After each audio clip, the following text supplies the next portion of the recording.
This Equipment World video is brought to you by Chevron Delo 600 ADF Ultra Low Ash Diesel Engine Oil. It's time to kick some ash. Hi everyone, welcome back to Equipment World. You're watching The Dirt. I'm your host Brian, and today I want to talk about something that all of us out in the field in this industry tend to shy away from and don't really put much credence in. I want to talk about using simulators as an effective training tool. And like I just said, I've always tended to shy away from this topic. I've never really put any weight into their effectiveness. But we're going to talk with Terri Olson, which you may remember from a former interview about her dirt company, OE Excavating. And we're going to talk with Mike Eccher, her little brother, also affectionately known to those in the industry as Uncle Mike. We're going to talk with them about how simulators have not only changed their business, but also how they're using it as a training tool for other contractors in their area. But before we get into that, I want to take a second to tell you about the sponsor of this video, Chevron Lubricants. Protecting your diesel engine and its exhaust aftertreatment system has traditionally been seen as an either-or proposition when it comes to choosing the engine oil that's going to protect your system. And that's exactly why Chevron spent more than a decade of R&D work developing a no-compromise formulation. Now, I don't have to tell you why a clogged DPF is bad news, but here's the real kick in the pants. 90% of that ash clogging up your DPF and then upping your fuel and maintenance costs, it comes from your engine oil. You might be thinking, why don't they make an engine oil with less ash in it then? You'll be happy to learn that Chevron agrees with you. They've developed a new ultra low ash diesel engine oil that is specifically designed to combat DPF ash clogging. Delo 600 ADF with OmniMax technology cuts sulfate ash by 60%, radically reducing the rate of DPF clogging and extending the DPF service life by 2.5 times. Before you had to choose between protecting your engine or your aftertreatment system. Now you don't. Delo 600 ADF with OmniMax technology. It's time to kick some ash. Well, Terri and Mike, thank you guys for taking time to be on The Dirt to discuss simulators with us today. It's good to be here. Yeah, we're excited to be here. Thanks, Brian. Yeah, I appreciate it. And so for the viewers, you may remember Terri was on here and we were discussing your excavation side of the business that you guys have. Could you briefly give us kind of a walkthrough of the simulator and the training side of your business and what you guys do? So about 2.5 years ago, we made the decision to purchase initially one big simulator. The brand happened to be from a company called Simulation, which is branded as the CAT simulator. So we had been researching simulators for a few years. The technology had evolved, and so we chose the CAT simulator for our first one. And the idea was not just for the civil side of a different business that we own and operate, but the idea was, you know what, this is such a cool technology, and there's so many learning opportunities and ways we can improve the way we train operators. We're going to take this to the masses. And so 2.5 years ago, we opened up a separate training center using the one simulator, had a tremendous response, and put together on the back end some of our own learning tools. Now, some came from the simulation company, if you will, but we developed a lot of our own training resources, handouts, things like that we could incorporate into these simulations. Then shortly thereafter, we realized, you know what, we need another simulator. So we chose one out of Canada from a company called CM Labs and brought that in. And by now, Brian, it's COVID, right? So that was a fun time trying to get a simulator to Colorado from, the other places. And the good news about that, what was really exciting was we'd already gone through setting up a different brand of simulator. So we were able to get it. It ships in crates. We had that sucker set up and running in what, Mike? Half a day. Wow, that's impressive. It was pretty significant, right? So you didn't have to be a rocket scientist to set it up. You had to have some knowledge, but we made that happen. And one of the cool things with the CM Lab simulator, we also purchased an instructor station. And so now on the fly, we can add elements to the simulation that are even more realistic. So it gave us some added opportunity to increase learning and whatnot. And then they did a pretty good job as well with training topics, right, and scenarios and whatnot. So we basically went through and kind of revamped both simulation topics and scenarios, if you will. And then about, 6 months ago, we purchased a desktop simulator, which is not the full motion, but it's a desktop version from CM Labs that we can use with really green people to get them up to speed on controls, basic information about the equipment and so forth. So, we're now up to two large ones with motion, hydraulics, etc., and then the smaller desktop. So what was the primary catalyst for making you decide to get a simulator? Because that's not a cheap investment, and that's not something most contractors would, that's the avenue that they go pursue. So did you have the intention of training with it, or was it more of an internal tool? It started out to be more of an internal tool, which is a great question. And I think from our perspective, I spent about 25 years in the tech training industry. So we knew what we could accomplish and what we were running into every year. Just to give you a perspective, my co-owner is my younger son. So definitely forward thinking, right? So we're using all kinds of technology in the field, in the office. And he had been promoting this type of training technology for a long time. And I think we finally decided, we could get a good ROI on it, even just with our own people, right? But then quickly realized we could do so much more and set up a separate company and actually offer operator training to others, right, all over the place. So I think it was a journey, and then we needed to prove the model ourselves. But the goal was, if you look at equipment damage in the field, it's usually can be quite extreme depending on the level of training, and then how experienced are your operators. But for him, it was also a big safety issue for all of us. That, as you know, especially on like a commercial job site, you're moving dirt, you're laying pipe, whatever. It can be very dangerous, and newer operators have a really tough time. And then you've got a foreman or a superintendent out there, in some cases yelling, "You got to meet production," right? And it doesn't help the situation because they're trying to gain confidence and skills on the fly. And it can be very, very stressful, and it does burn operators out if you're not careful, because not having the time. And you can get dealer training on a machine. You buy a new loader, right? Usually your manufacturer dealer will send somebody out, but that's group training, right? So how much seat time? 30-minute crash course. Yeah. 8 guys standing around a loader and they only get 15 minutes. It isn't as significant. It's a good overview, but it doesn't meet specific needs. And we've discussed this before, especially as an operator in the field. My knee-jerk reaction is a simulator can never, get close to simulating actually being in a machine. But clearly that's not the case, because you're seeing a lot of success. Cat has also seen a lot of success. You see more simulators out there. What is the feedback from trainees who have been through this simulation program when they actually get out into the field and actually on a piece of equipment? So I'm going to let Mike answer that one, and then I'll add a little comment, because it's usually pretty interesting. Can I use the term? It usually blows them away. Truly. I mean, once they're in that seat for 5-10 minutes, it blows them away. But you go ahead, Mike. Yeah, I mean, when the operator comes in, a lot of times they come through the training, they have some skill, they've been around heavy equipment.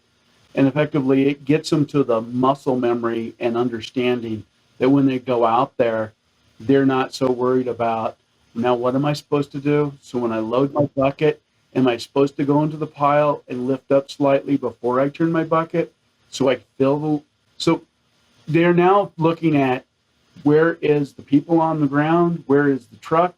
Where am I situated? They're not worried about, now which hand makes me go forward and which foot.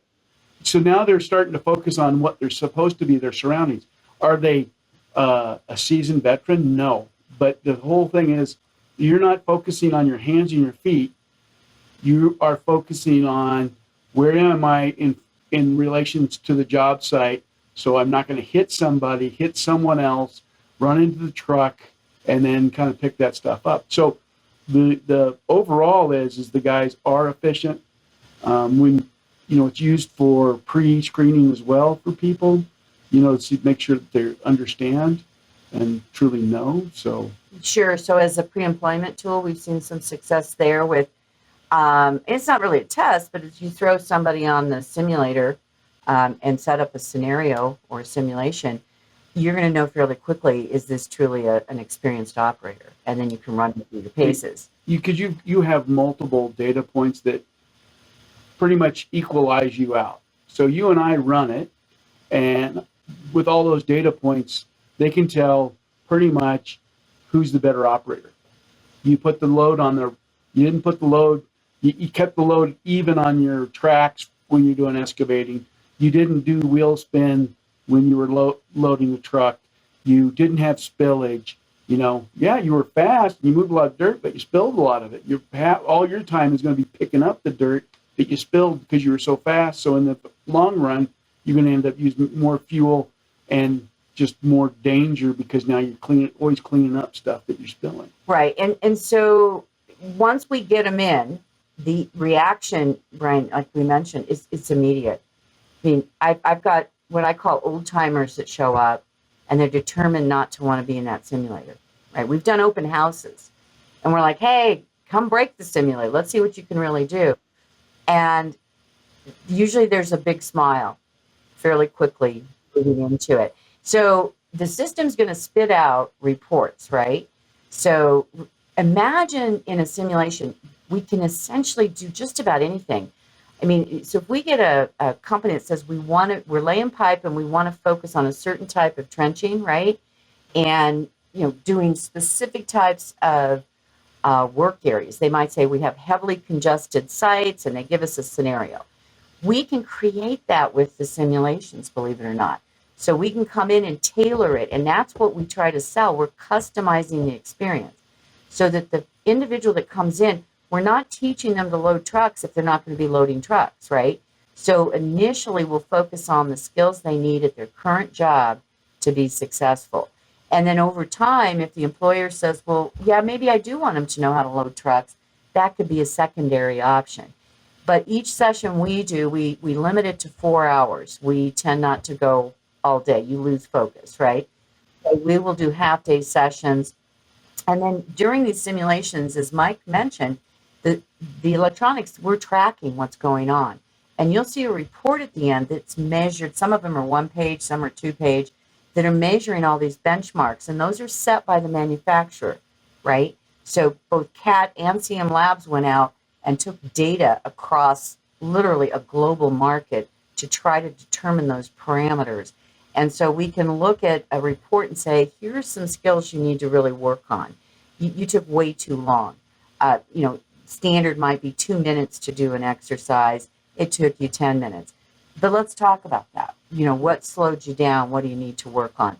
So I think that it's a combination of the seats moving. It's got noise. It's so visual. We run the 3-screen configurations. So you're really surrounded by those screens. We can go virtual reality in some instances on our CAT machine for both dozer and excavator. Interesting. So you're really getting the immersion. You really are. And I have to tell you, the graphics on these machines are freaking outstanding. We get young people in and they go crazy. It's like living in their video game, right? But then they're also experiencing all of the controls, all of the foot pieces, all of the seats moving. Let's say that, like they have to go through a process. They're loading trucks. They got to honk the horn, right? And so how are they communicating with others? They set the trucks. They send the trucks. So they decide where the truck is going to. So when you're training the instructors, telling them how to place a truck, because you can be successful on the job site if you place the trucks in the right position. If you spend more time, CAT has a whole plethora of documentation on if you're doing a wheel loader, the correct placement of that truck for the stockpile to be efficient to load, to the distance for that.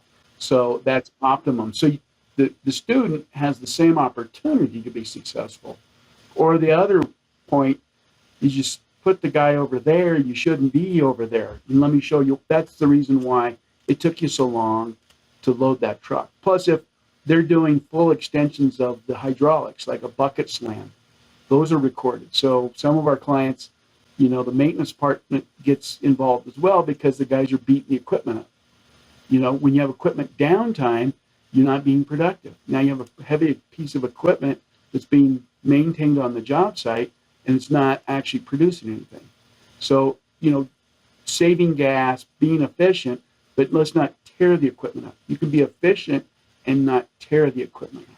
So I think that's been a big deal for clients and understanding that. Think about it, Brian. How often on a job site is the person that's training going to take extra time to go through some of the more minute detail? They're probably not. Here comes the truck pulls up, do your best, throw some stuff in there, don't overload it, and keep going. So what we're trying to focus on is, okay, here's some, and we might give them some shortcuts. We might say, hey, this isn't in the simulation, but let us show you a trick or two. So that's the other component with having an instructor involved, someone that has experience. They can go in and help fine tune some of those skills. What I have seen with the more experienced operators, sometimes we will bring in two from the same company at the same time, right? And then we flip-flop between the sims. But one of the things we've noticed, it's a great team building exercise because inevitably, and I'm saying guys because it's predominantly guys. We see a few women here and there.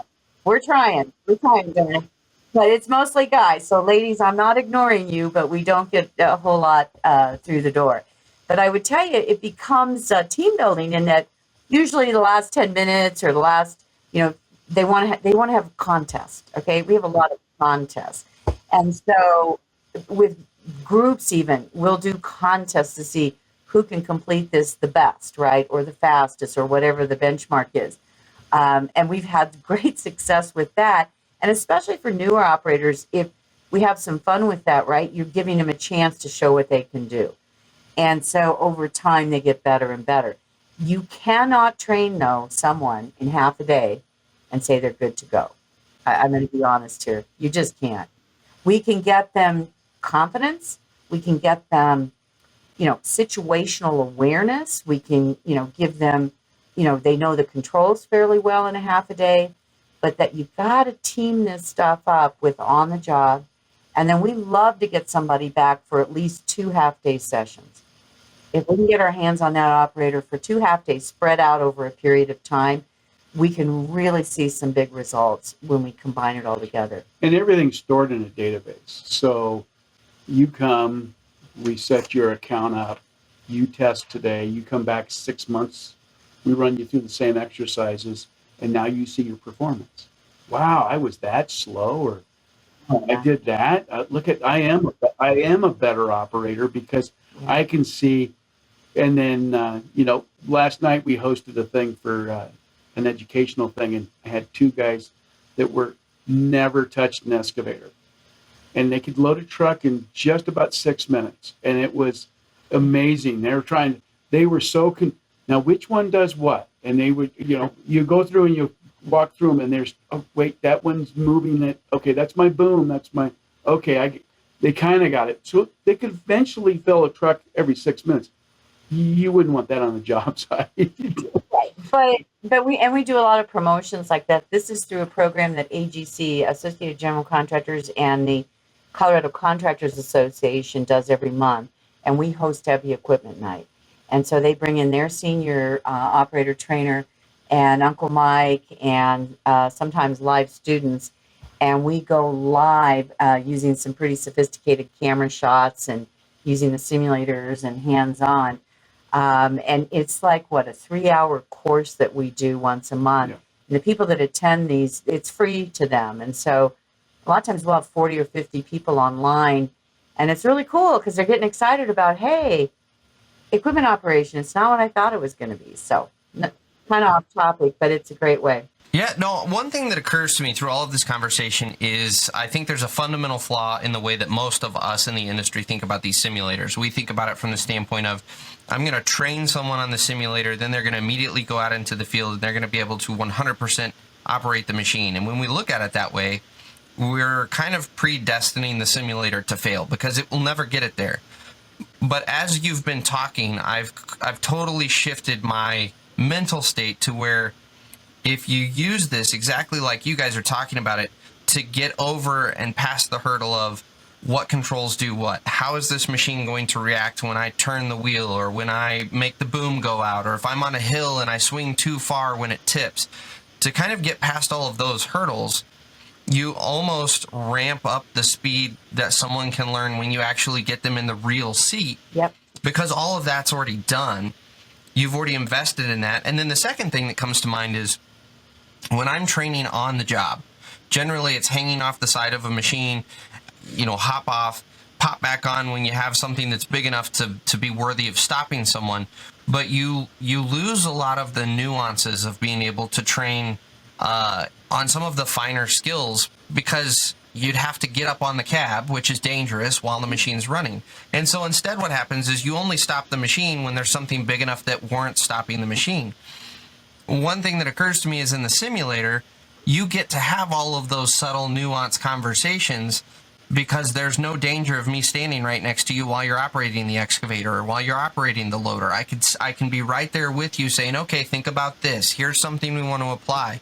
So I can see there's a tremendous amount of advantages that you do that initial training and then go put it into practice in the field. Absolutely, Brian. I think that's the key, and that's what we always encourage people. Don't see the simulator as the end all. Absolutely not. It's a tool, right? So get the basics, or for more seasoned operators, where we see a benefit, I'll tell you one that's popular is the motor grader, right? Because you take a guy out of a dozer and they want to go run a motor grader. The damage that can happen on that sucker is pretty intensive, right? Not understanding the components, how it, blade, where you're at, even the controls, it's a little more complicated than one might imagine. And so we've taken more seasoned operators, and then we can quickly get them through. I mean, once they get the hang of the controls, then based on those simulations, we can move them around, throw harder situations at them. How do you create a V-ditch? Maybe it's a road maintenance crew, right? So getting them up to speed quickly for the seasoned guys, that's the goal. So adding on maybe additional equipment operation or even more advanced techniques. We had a gentleman real quick that came in last year, supposedly an unbelievable backhoe operator, right? So remember, the instructor can throw things in on the fly. We can go night, daytime, snowstorm, windstorm, rain, it doesn't matter. I mean, we can do all kinds of things. And we can do most of that on the CAT as well. And so what happens, we threw in obstacles on a congested job site, right? The guy actually backed over a person. So imagine a That's job a little site. embarrassing. Oh my God, yeah. And by the way, the system does stop. It's like red alert. There's like sirens that go off. You just took somebody out, right? I think his comment was, OSHA's on the way. I think his comment was, how did he not see me? Right. So there's a lot of that goes into it of, oh my God, how did that happen, right? So I think that we can get it with a more seasoned person even, we can start throwing in things. They don't expect it, right? They think, oh yeah, I'm good. I know how to do X, Y, and Z. And that's fine, but we're going to try to take you to the next level. So we're going to refine it. Like the open house we had last month was, I set up the articulated haul truck. Because if you've never driven a haul truck, their concept was when the wheels don't turn, and they're like, what are you talking about? The wheels don't turn. And we'd take them outside the vehicle and let them go, oh, I understand how it's steering. And then it doesn't respond when you steer it too far and you try and recover. The hydraulics can't steer back. Uh-oh, I'm going over. So it gives people perspective that even a haul truck, which is pretty much the first thing you might get thrown into, is an expensive thing and is big and very dangerous. The response time, yeah. And you, Brian, you know this. Didn't you start on a haul truck, if I remember? I did, and I was about to say, my first probably easily 4 hours of the day was trying to figure out how to back that thing up where I wanted to put it, because you're thinking about it like a car, and you have to think about it almost like a truck and a trailer, where you get the bed lined up and then you kind of, what a great way to train someone on just that concept without spending 4 hours of lost production on the job. Like I know. see the benefit there. Well, so my favorite part of the simulations in our case, both manufacturers, you can go what we call off-road or road. Okay. So sometimes when no one's watching, we go road. And so it's pretty awesome. I mean, you can be out in the middle of the country, you can be in the mountains, you can be on a cliff. We've had people try to go up huge piles, right? And then they get in trouble. And then it's great because then they have to figure out what to do. It's an emergency situation. You don't want to dump that excavator, right? So we've had some fun with that. I mean, it depends on the operator and what they're there to learn, but sometimes we will do some crazy things just to prove that, hey, we can go simulate this, and look, you're in an unknown environment. What are you going to do now?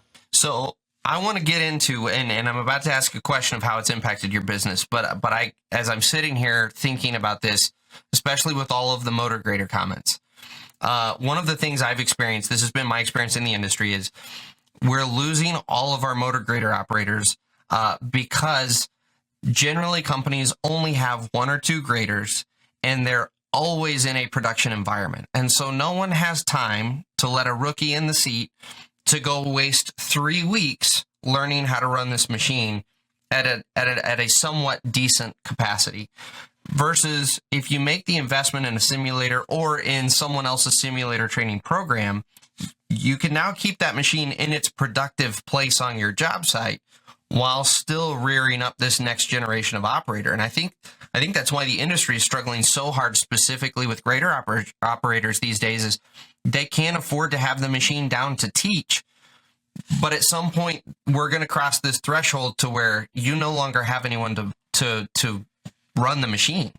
And I can see how simulators would absolutely be worth the investment for, if nothing else, just to teach the next generation how to run a grader. I agree with that. And that's why, when we mentioned it earlier, that is one area where people struggle, right? And they're like, well, I can't just, even if it's an experienced hand on some other piece of equipment, they still have a learning curve, right? And so we're seeing, we've gotten the biggest play with that machine with road and bridge companies or municipalities, right? People that have to maintain county roads, things like that, because they do understand the value of training. You see that a lot with cities and counties and even state organizations that go, we get it, we got to do something here. And you are right, motor grader, even for us, we own 2 on the civil side. How often are, they get run based on a specific project, right? So, and what the needs are, and it might sit for, a month or so and no one's really working with it, but we don't have time to go train on it. It's exactly. And generally, whenever it's on a job, it's precision work. You can't afford to have the rookie screwing up final grade before the paving crew comes through. So that's exactly right. You're usually on a deadline, and you got to get it done. And especially if you've got weather-related issues. So just something to think about. I do want to mention what we have seen happen here locally. Another civil contractor that we know through all the associations and the projects that we're on. They're bigger than our civil company, but a really great group of people, family owned and operated.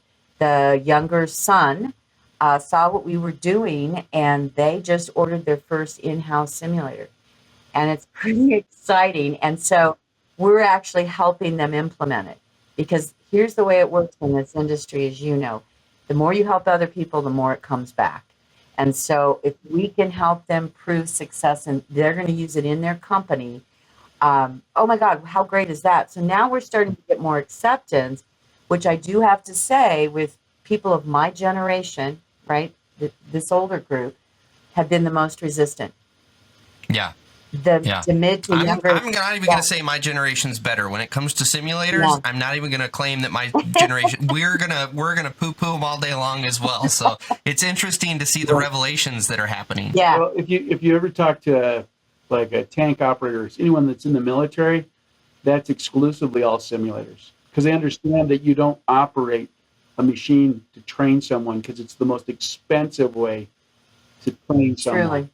It is the most. But we're in an industry where by God, we do things a certain way and we're not going to change. So Brian, real quick. So here's what happens. You know, we go to job fairs, right? We're trying to hire. We're trying to get young people, let's say, into our industry. And we meet all kinds of people, right? Of all different backgrounds. And you participate in all this workforce development, right? So the people show up at these events, and including, a lot of young ladies as well, which is very exciting. And they go, so, okay, I want to be an operator. And okay, so I'm thinking like what? I come on and I'll be operating within a month.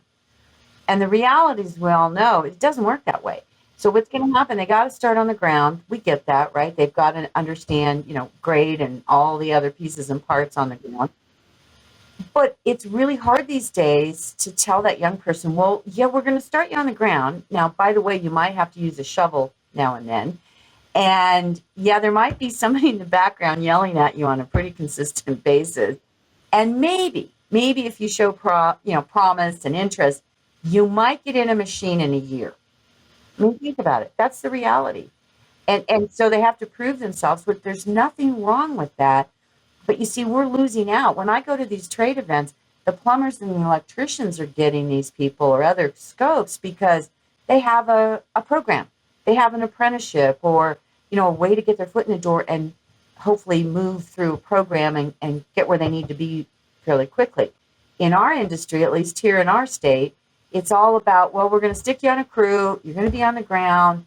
You're going to do whatever they say. And you might someday get to get in a machine if the foreman or the super likes you or they think you can handle it. So you're going down a dangerous road here because you're going to get me on my soapbox of workforce development and how we market ourselves as an industry. And with that is not the topic for today, Terri. We have to stay on track here. And I apologize, but that is a big deal to me too. And I think, but that does enter into the whole simulation equation. Yeah, absolutely. So my final question for you is, take the simulation training side of the business out of the picture. Strictly from OE construction, how have the simulators impacted your dirt company? In a few short words, we have shown through the last couple of years of pretty consistent training, right? Both new, mid-range to experienced operators. Number one thing has been equipment damage. So we went from averaging about 60 grand a year in any given year in truly operator created damage. And that means they ran into something, they ran into it, we've had articulated haul trucks that ran into each other. We've had a smorgasbord of situations, and we were averaging truly operator oriented issues, 60 grand a year. In 2020, we got that number down to $5,400. In 2021, it was under 5,000, and we don't know yet in 2022. And I'm not saying that, this was the end all and this was the magic, but 2 years of lower equipment damage where we'd gone years of at least 50 grand and up in equipment damage. That was the number one number that ownership was looking at. And I will tell you the other piece where it's helped us is retention. When you train your people, when you care about their progression, right, and what they can do in your company, it's a great retention tool. So they go talk to somebody else, and it's like, oh, yeah, we just do some on-the-job stuff.